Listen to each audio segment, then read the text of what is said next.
Nous nous trouvons à Goma, une ville imprégnée de paix. Cependant, les médias ne le relaieront pas car il est embarrassant pour eux d'admettre que le M23 vient de sécuriser une ville que le gouvernement avait transformée en un cimetière. Voici le nouveau visage de la ville. Les habitants vaquent paisiblement à leurs occupations. La sécurité est totale, mais cela n'intéresse pas les médias occidentaux. Retournons en arrière pour nous rappeler de Goma avant sa libération par le M23. Nilipitaka pale kwa wazalendo le 30 août walikuwa kasema kutakuwa march. Tulikuwa pita watu wa mingi, wazalendo walikuwa pale kukanisa hapo, walikuwa fanya marehemu zao. Mkupita tukikutanana na basoda hapa mbele. Nikerudia nyuma. Mkurudia nyuma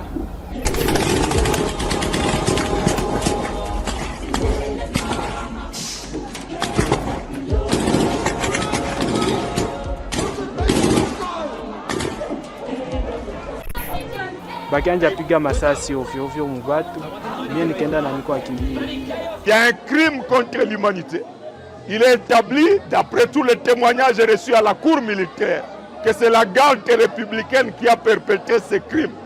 Et l'article 165 de notre Constitution dit que lorsque le président de la République ou le Premier ministre sont auteurs, co-auteurs ou complices de violations graves et caractérisées des droits de l'homme, ils sont passibles de l'infraction de haute trahison. La garde républicaine avait massacré la population de Goma le 30 août 2023, sans aucun scrupule. Pire encore, le gouvernement a caché les corps aux familles. Ces corps se sont décomposés, ce qui a plus tard rendu l'enterrement compliqué, car difficile de reconnaître les visages. Goma était devenue une ville invivable. Ils ont commencé par manger les Tutsis, en les accusant d'être rwandais. Cette haine est bien sûr le fruit de l'idéologie génocidaire des FDLR.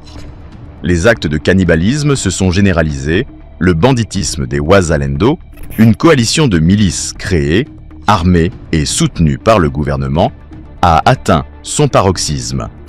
La population en avait assez, surtout parce que cela se déroulait sous état de siège, avec un gouverneur militaire qui était cité par les Nations Unies comme le parrain des FDLR.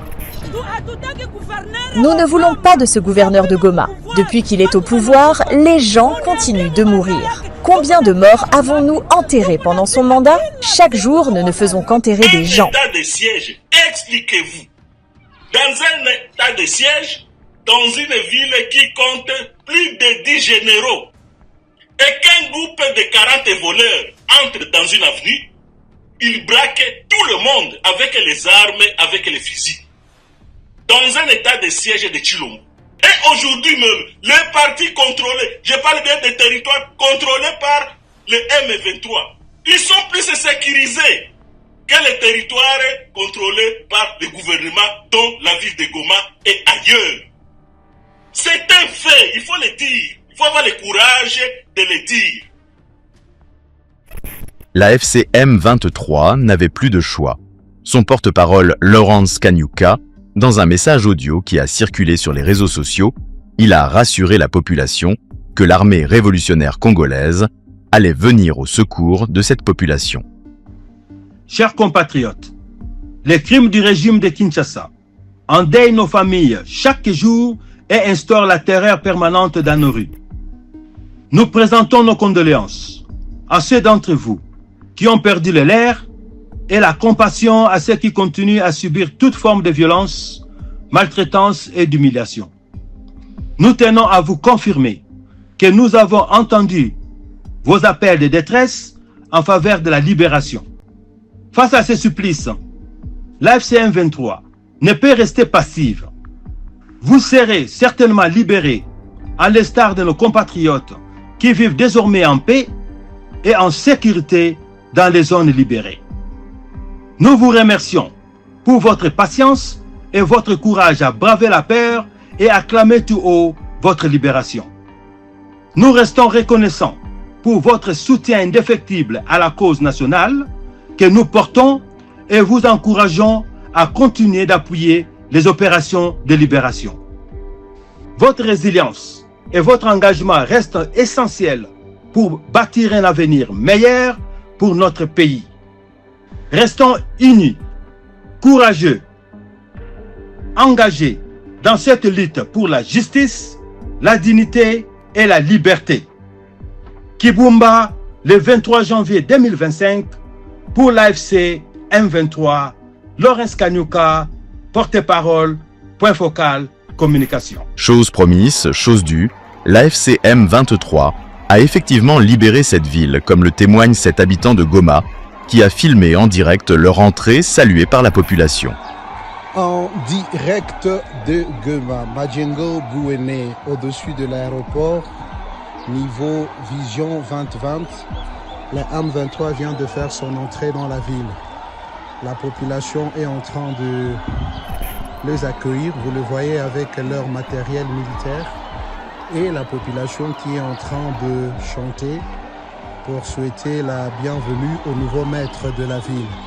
C'est confirmé, lundi 27 janvier 2025, il est 7h47, le M23 est maître de la ville de Goma. La population de Goma les a accueillis à bras ouverts.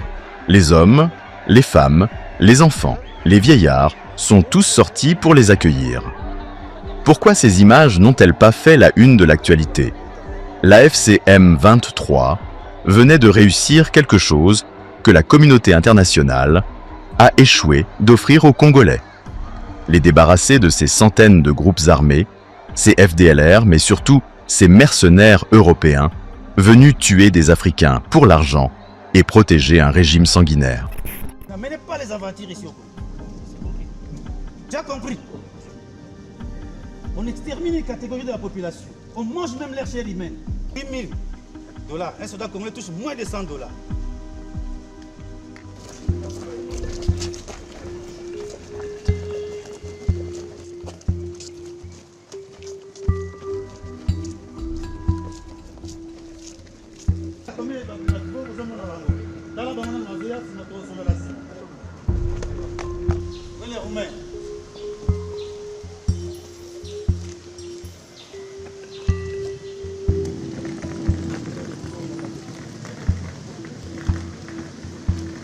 La population de Goma qui soit calme maintenant, la paix est là.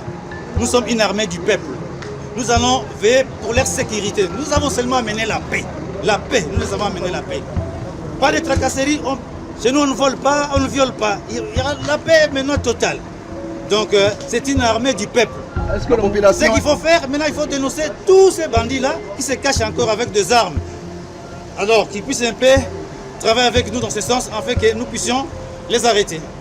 Pour la première fois, un mouvement révolutionnaire africain parvient à vaincre militairement ces mercenaires européens qui viennent faire la loi en Afrique en protégeant certains régimes et en renversant d'autres selon leurs intérêts impérialistes. Ils seront alors expulsés à travers le Rwanda, qui a accepté de leur donner un passage. Bien sûr, il n'y aura aucune condamnation de la part de l'Union européenne contre ces mercenaires, malgré qu'ils savent que c'est illégal. Au contraire, ils vont condamner le Rwanda pour des raisons floues et sans fondement. Après quelques jours, l'AFC M23 organisera un meeting qui va étonner plus d'un.